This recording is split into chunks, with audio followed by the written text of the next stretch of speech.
పిల్లలకు కొద్దిగా ఒళ్ళు వెచ్చబడితేనే తల్లిదండ్రులు తల్లడిల్లిపోతారు. అలాంటిది పసిమెదడులో కణితులు పురుడు పోసుకున్నాయని తెలిస్తే ఆ తల్లిదండ్రుల వేదనను మాటల్లో చెప్పలేం. ఒకప్పుడు పెద్దల్లో, అది వయసు మళ్లిన వాళ్లలో మాత్రమే కనిపించే బ్రెయిన్ ట్యూమర్లు ఇప్పుడు పిల్లల్లోనూ తరచుగా కనిపిస్తున్నాయి. జన్యుపరమైన కారణాలు, రేడియేషన్, గర్భిణీ దశలో వాడిన మందులు మొదలైన కారణాల వల్ల పిల్లలకు బ్రెయిన్ ట్యూమర్ల ముప్పు ఎక్కువగా ఉంటుందని చెబుతున్నారు డాక్టర్లు. ఈ నేపథ్యంలో పసిమెదడులో కణితుల గురించిన పూర్తి వివరాలని డాక్టర్ని అడిగి ఇప్పుడు తెలుసుకుందాం.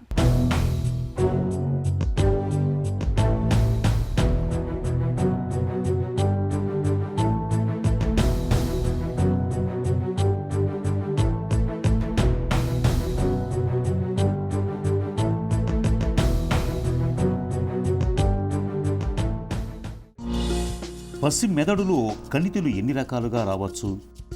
మనం చిన్నపిల్లలు తీసుకున్నప్పుడు సర్వసాధారణంగా చూసే ట్యూమర్స్ ఏంటి అనేది మనం చూసుకుంటే, మొట్టమొదటిగా మనం బాగా తీసుకునే ట్యూమర్ ఏంటంటే మెడుల్లోబ్లాస్టోమా అంటాము. రెండవ రకమైన ట్యూమర్ ఎపండైమోమా అంటాము. మూడో రకమైన ట్యూమర్ పైలోసైటిక్ యాస్ట్రోసైటోమా అంటాము. నాలుగో రకమైన ట్యూమర్ గ్యాంగ్లియోసైటోమాస్, గ్యాంగ్లియోన్యూరోమాస్ అంటాము.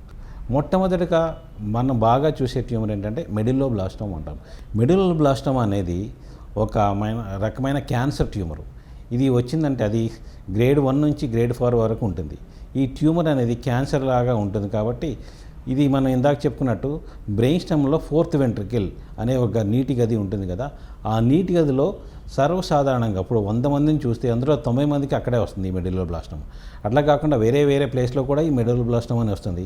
బట్ సాధారణంగా మనం చూసేది ఈ 4th వెంట్రికల్, అంటే బ్రెయిన్ స్టెమ్లో 4వ నీటి గది ఉంటుంది కదా, దాన్నే 4th వెంట్రికల్ అంటామని చెప్పాం కదా, దానిలో వచ్చే ట్యూమర్నే మనం మెడుల్లోబ్లాస్టోమా అంటాము. మెదడులో కణితులు ఉన్నప్పుడు ఎలాంటి లక్షణాలు కనిపిస్తూ ఉంటాయి? బ్రెయిన్లో ట్యూమర్ వస్తే మనం సర్వసాధారణంగా చూసే లక్షణం ఏంటంటే, మొట్టమొదటిగా తలనొప్పి అనేది సర్వసాధారణంగా చూసే లక్షణం. 100 మంది 1000 మంది తలనొప్పితో వస్తే అందరికీ బ్రెయిన్ ట్యూమర్ ఉన్నట్టేనా అని కంగారు పడాల్సిన అవసరం లేదు. 1000 మందిని చూసుకుంటే అందులో ఏ ఒక్కరికో లేకపోతే 0.5% వాళ్ళల్లో ఈ తలనొప్పి వచ్చే వాళ్ళలో బ్రెయిన్ ట్యూమర్ ఉందని మనం అనుకోవచ్చు. ఇంకో ప్రత్యేక లక్షణం ఏంటంటే, బ్రెయిన్ ట్యూమర్ ఉన్న వాళ్ళల్లో రాత్రిపూట తలనొప్పి ఎక్కువగా ఉంటుంది. తెల్లవారుజాముకి తలనొప్పి ఎక్కువైపోయి తెల్లవారుజామున ఆర్ ఎర్లీ మార్నింగ్ వాంతి చేసుకుంటే వాళ్ళకి తలనొప్పి రిలీఫ్ అనేది ఉంటుంది. అలాగే బ్రెయిన్లో ట్యూమర్ ఉండటం వల్ల బ్రెయిన్లో ప్రెషర్ పెరిగేసి లోపల ఒత్తిడి పెరిగేసి చూపు అనేది మందబారుతూ ఉంటుంది. వాళ్ళ కంటి చూపు అనేది దూరం అవుతుంది. అలాగే దీంతోపాటు ఎలా ఉంటుందంటే నత్తి మాట మాట్లాడుతూ ఉంటారు. వీళ్ళకి మెల్లమెల్లగా చూపు అనేది మెల్ల చూపు కనిపిస్తూ ఉంటుంది. వాళ్ళ కంటి చూపు అనేది ఒకళ్ళిద్దరిలా కనిపిస్తూ ఉంటారు. మాట తడబడటం అని జరుగుతూ ఉంటుంది. ఒకవేళ ఈ పాన్స్లో కానీ ట్యూమర్ వస్తే ఏ పక్క ట్యూమర్ వచ్చింది, కుడి పక్క వచ్చిందా ఎడం పక్క వచ్చిందా దాన్ని బట్టి కుడికాలు పెరాలసిస్ రావడం కానీ, ఎడంకాలు పెరాలసిస్ రావడం కానీ, కుడి చేయి వీక్ అవడం కానీ, ఎడం చేయి వీక్ అవడం కానీ, మూతి వంకరపోవడం కానీ, మెల్ల చూపు కనిపించడం కానీ, ఒకళ్ళు ఇద్దరుగా కనిపించడం కానీ జరుగుతూ ఉంటుందన్నమాట. ఇవన్నీ ఇంకొక ప్రత్యేక లక్షణం ఏంటంటే, వాళ్ళకి ఆ పాన్స్లో కానీ మెడల్లో కానీ ట్యూమర్ అనేది వస్తే మింగుడు ప్రాబ్లం అనేది వస్తుంది. వాళ్ళు మనం రెగ్యులర్గా వాటర్ తాగుతూ ఉంటాం. వాటర్ తాగితే ఎవరికి దగ్గు రాదు. కానీ బ్రెయిన్లో ఈ చిన్న మెదడులో ట్యూమర్ వస్తే వాళ్ళు వాటర్ తాగుతూ ఉంటే మన ముక్కులో నీళ్ళు వస్తూ ఉంటాయి, అంటే పొరబోతూ ఉంటుందన్నమాట. అతి ముఖ్యమైన లక్షణం మనం మర్చిపోయింది ఏంటంటే ఫిట్స్, మూర్ఛ వ్యాధి. మెదడులో కణితుల విషయంలో ఎలాంటి పరీక్షలు చేస్తారు? మనం మొట్టమొదటిగా చేసే పరీక్ష ఏంటంటే సిటీ స్కాన్ చేస్తాం. ఈ సిటీ స్కాన్లో ట్యూమర్ ఉంది అనేది డౌట్ఫుల్గా ఉంటుంది. కంపల్సరీగా 100% మనకు తెలియదు. ట్యూమర్ ఉంది, అది చిన్న మెదడులో ఉందా, పెద్ద మెదడులో ఉందా, చిన్న మెదడులో ఉంటే ఏ పార్ట్లో ఉందనేది మనం తెలుసుకోగలుగుతాం సిటీ స్కాన్. ఇది మనం మొట్టమొదటిగా చేసే టెస్ట్ సిటీ స్కాన్, ట్యూమర్ అని తెలుసుకున్న తర్వాత. ట్యూమర్ సిటీ స్కాన్లో ఉన్న తర్వాత తెలిసిన తర్వాత మనం ఏ స్కాన్ మొట్టమొదటిగా గోల్డ్ స్టాండర్డ్ ఇన్వెస్టిగేషన్ అంటే ఎంఆర్ఐ స్కాన్ అనేది చేయాలి. సో ఎంఆర్ఐ స్కానింగ్ చేయటం వల్ల మోర్ దెన్ 99% తెలిసిపోతుంది. అట్లా కాకుండా నాన్ క్యాన్సరస్ ట్యూమర్ కూడా మోర్ దెన్ 90% తెలిసిపోతుంది. ఎంఆర్ఐ చేయడం వల్ల ఇంకో అడ్వాంటేజ్ ఏంటంటే, మనకి suppose tumour motor cortex involve అయిందనుకోండి, అంటే పెరాటల్ లోబ్లో ట్యూమర్ వచ్చిందనుకోండి, ట్రాక్టోగ్రఫీ అనే కొత్త ఇన్వెన్షన్ వల్ల కొత్త ఎంఆర్ఐలో కొత్త రకమైన పరీక్ష ఏంటంటే ఎంఆర్ఐ ట్రాక్టోగ్రఫీ అంటాం. ఆ ట్రాక్టోగ్రఫీ వల్ల ఏ ఫైబర్స్ ఇన్వాల్వ్ అయినాయి, అది కాలు చెయ్యి ఫైబర్స్ ఇన్వాల్వ్ అయినాయా, మూతికి వచ్చే నరాల ఫైబర్స్ ఇన్వాల్వ్ అయినాయా అని దాన్ని బట్టి కూడా తెలుసుకోవచ్చు. అలా కాకుండా ఎంఆర్ స్పెక్ట్రోస్కోపీ అని ఇంకొక టెస్ట్ ఉంది దానిలోనే. ఆ స్పెక్ట్రోస్కోపీ వల్ల ఒక్కోసారి క్యాన్సర్ ట్యూమర్లు ఎలాగ ఉంటాయంటే చిన్న రకమైన యాప్సెస్ అంటాము.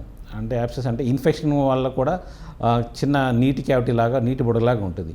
ఈ స్పెక్ట్రోస్కోపీ వల్ల అంటే మన చీముగడ్డ లేదా క్యాన్సర్ గడ్డ అనేది ఎంఆర్ స్పెక్ట్రోస్కోపీ ద్వారా తెలుసుకోవచ్చు. పిల్లల్లో మెదడులో కణితులకు చికిత్స ఎలా ఉంటుంది? ఉదాహరణకి బినైన్ క్యాన్సర్ గడ్డలు ఉన్నాయి అనుకోండి, అది less than 2 centimetres, less than 1 centimetre, 1.5 centimetres ఉందనుకోండి, అది చిన్నపిల్లలైనా పెద్దోళ్ళైనా మనం బినైన్ అని కన్ఫర్మ్ చేసుకుంటే ఎంఆర్ఐ ఫైండింగ్స్ ద్వారా కొంతకాలం వరకు వెయిట్ చేయొచ్చు. సర్జరీ చేయాల్సిన అవసరం లేదు. బ్రెయిన్ గడ్డలో సైజ్ అనేది ఇంపార్టెంట్, అది ఏ ఏరియాలో వచ్చిందనేది ఇంపార్టెంట్. సైజ్ ఒకవేళ 3 సెంటీమీటర్స్ దానికంటే ఎక్కువ ఉంది అనుకోండి, ఉన్న ఏరియాని బట్టి మనం ట్రీట్మెంట్ అనేది చేసుకోవాలి. మనం ఇప్పుడు చిన్నపిల్లల గురించి మాట్లాడుతున్నాం కాబట్టి చిన్నపిల్లలు మనం మిడిల్లో బ్లాస్టమా సర్వసాధారణంగా చూస్తాం కాబట్టి 3 సెంటీమీటర్స్ ఉన్న 2 సెంటీమీటర్స్ ఉన్న మిడిల్లో బ్లాస్టమా అయితే కంపల్సరీగా సర్జరీ చేసుకోవాలి. సర్జరీ చేసిన తర్వాత ఆ టిష్యూ ఆ గడ్డని పరీక్షకు పంపిస్తాం. ఏ స్టేజ్లో ఉందో తెలుసుకుని దాన్ని ఫర్దర్గా ట్రీట్మెంట్ చేస్తాం. సర్జరీ అనేది 2 రకాలుగా చేసుకోవచ్చు. ఒకటి మైక్రోస్కోప్ యూజ్ చేసి చేస్తాము, రెండోది స్టీరియోటాక్సిక్ బయాప్సీ అంటాము, మూడోది రేడియో సర్జరీ అంటాము. సర్జరీ అనేది ఓపెన్ సర్జరీయే ఉంటుంది. ఓపెన్ సర్జరీలో మైక్రోస్కోప్ యూజ్ చేసి ఆ ట్యూమర్ అనేది తీసేస్తాము. ఒకవేళ 4th వెంట్రుకలో ట్యూమర్ వల్ల మెదడులో నీరు అనేది ఫ్రీగా జరగకపోవడం వల్ల హైడ్రోకెఫలస్ అనేది ముందు డెవలప్ అవుతుంది. సో ఒకవేళ హైడ్రోకెఫలస్ ఉంటే ఈ హైడ్రోకెఫలస్ తగ్గించడానికి ముందుగా మనకు వీపీ షంట్ అనే సర్జరీ చేసుకుంటాము. వీపీ షంట్ అనేది బ్రెయిన్లో చిన్న బర్హోల్ చేసేసి ఆ బ్రెయిన్లోంచి ఒక చిన్న క్యాథటర్ తీసుకొని పొట్ల పెట్టి ఆ వాటర్ అనేది మెల్లగా డైవర్ట్ చేస్తాము. దీన్నే వీపీ షంట్ అంటాము. అది చేయటం వల్ల ఏమైందంటే ఆ వాటర్ కాంటెంట్ నీరు ఏదైతే జమైందో దాన్ని తగ్గించడం వల్ల మెదడులో ప్రెషర్ తగ్గుతుంది. తగ్గిన తర్వాత ఒక వారం 10 రోజుల తర్వాత మళ్ళీ మనము ఈ మెయిన్ సర్జరీ అనేది బ్రెయిన్ ట్యూమర్ సర్జరీ మెడుల్లో బ్లాస్టమా అనేది చేసుకోవచ్చు. అది ఓపెన్ సర్జరీ, 99% ఓపెన్ సర్జరీ చేసుకోవాలి. ఓపెన్ సర్జరీలో కూడా మనం నావిగేషన్ యూజ్ చేసుకొని ఆ ట్యూమర్ సైజు ఎలా ఉంది, ఆ ట్యూమర్ మొత్తం తీసామా లేదా అనేది నావిగేషన్ గైడెడ్ సర్జరీ కూడా చేసుకుంటాము. ఒకవేళ మన 4th వెంట్రుకలో ఉంటే ట్యూమర్ 4th వెంట్రుకలో ఉంటే 90% ప్రాణానికి ఇబ్బంది అయితే ఏమి ఉండదు. కానీ ఒకవేళ అది అతిక్కుని ఉంటే 4th వెంట్రుకలో మీకు చెప్పినట్టు ఎక్కడ ఉంటుంది, క్రిటికల్ ఏరియాస్లో ఉంటుంది. ఎక్కడ పాన్స్, మిడ్ బ్రెయిన్, మెడులా దగ్గర ఉంటుంది. ఒకవేళ ఆ ఏరియాలో తీసేటప్పుడు మినిమల్ కాంప్లికేషన్స్ అనేవి ఒకవేళ మింగుడు ప్రాబ్లం కానీ రావచ్చు. ఒకవేళ అది ఉంటే మెల్లమెల్లగా తగ్గిపోతాయి. ఈ ట్యూమర్ తీసిన తర్వాత మైక్రోస్కోప్ యూజ్ చేసుకుని ట్యూమర్ తీసిన తర్వాత దాన్ని అనేది టెస్ట్కి పంపిస్తాము. ఆ టెస్ట్ రిజల్ట్స్ వచ్చిన తర్వాత మెడుల్లో బ్లాస్టమా అనుకోండి ఏ గ్రేడ్లో ఉంది, grade 1, grade 2, grade 3, grade 4. Grade 2, grade 3, grade 4 ఉంటే కంపల్సరీగా రేడియేషన్ అనేది పెట్టాలి. ఈ మెడుల్లో బ్లాస్టమా ఇంకో ప్రత్యేక లక్షణం ఏంటంటే మెదడులో పాటు మెదడులో నీరు ఉంటుందని చెప్పే కదా, అది స్పైనల్ కార్డ్ వరకు స్ప్రెడ్ అవుతూ ఉంటుంది. దాన్ని డ్రాప్ మెటాస్టాసిస్ అంటాము. సర్జరీ అయిన తర్వాత మళ్ళీ ఒకసారి ఎంఆర్ఐ చేసుకొని ఎంఆర్ఐ బ్రెయిన్తో పాటు ఎంఆర్ఐ హోల్ స్పైన్ కూడా చేసుకొని అక్కడ కూడా ఏమైనా డ్రాప్ మెటాస్టాసిస్ అంటే ఆ డ్రాప్ అంటే చిన్న చిన్న కణాలు అనేవి కిందకి ఆ నీరు ద్వారా ప్రయాణించి స్పైనల్ కార్డ్లో కూడా ఆ స్పైనల్ కాలం కూడా డిపాజిట్ అయిపోయి అక్కడ కూడా ట్యూమర్ పెరిగే అవకాశం ఉంటుంది. సో సర్జరీ అయిపోయిన తర్వాత, సర్జరీ ముందు కూడా అట్లా ఎంఆర్ఐ చేసినప్పుడు ఎంఆర్ఐ స్క్రీనింగ్ చేస్తాము. సర్జరీ అయిన తర్వాత కూడా ఎంఆర్ఐ హోల్ స్పైన్ స్క్రీనింగ్ చేసుకొని ఒకవేళ వెన్నుపాములో ఆ స్పైనల్ కార్డ్లో ఏమి ట్యూమర్స్ లేకపోతే దాన్ని ఎవ్రీ రెగ్యులర్ ఫాలోఅప్లో ఉంచుకొని ఒకవేళ మనం ట్యూమర్ చేసిన తర్వాత ఒకవేళ మెడుల్లో బ్లాస్టమా వచ్చిందా, ఎపెండైమా వచ్చిందా, దాని గ్రేడ్ బట్టి రేడియేషన్ అనేది కంపల్సరీగా ఇవ్వాలి. ఎందుకంటే కణితి అనేది బాడీలో అదర్ పార్ట్స్లో వస్తే అదర్ పార్ట్స్ ఉదాహరణ తీసుకుంటే చర్మం పైన వచ్చిందనుకోండి, చర్మంతో పాటు ట్యూమర్తో పాటు దాన్ని అటుపక్క 3 to 4 సెంటీమీటర్స్ ఇటుపక్క 3 to 4 సెంటీమీటర్ తీసేసుకో. అట్లా కాకుండా మెదడులో అనేది ఓన్లీ ట్యూమర్ మాత్రమే తీయాలి. మెదడు అదర్ పార్ట్స్ మనం ముట్టుకోకూడదు, ఎందుకంటే క్రిటికల్ ఏరియాస్ కాబట్టి. సో ఎంతో కొంత మన కంటికి కనిపించిన రేణు అంతా కూడా మిగిలిపోయే అవకాశం ఉంటుంది. దానికోసమే మనం పోస్ట్ సర్జరీ తర్వాత ఒక 10-20 రోజుల తర్వాత రేడియేషన్ అనేది కంపల్సరీ పెట్టుకోవాలి. అట్లా ద సేమ్ టైం రేడియేషన్తో పాటు మెడుల్లో బ్లాస్టమా ఎపెండైమా అయితే కంపల్సరీగా కీమోథెరపీ అనేది చేసుకోవాలి. పిల్లల ప్రజలు తరచూ తలనొప్పితో బాధపడుతున్నప్పుడు ఆలస్యం చేయకుండా తగిన పరీక్షలు చేయించాలి. ప్రమాదకరమైన బ్రెయిన్ ట్యూమర్లకు ఆధునిక వైద్యంలో ఇవాళ సర్జరీ మొదలుకొని కీమో, రేడియేషన్ వరకు చక్కటి చికిత్సలెన్నో అందుబాటులో ఉన్నాయి. సత్వరమే చికిత్స మొదలు పెడితే బ్రెయిన్ ట్యూమర్లను చాలా వరకు నయం చేయొచ్చు.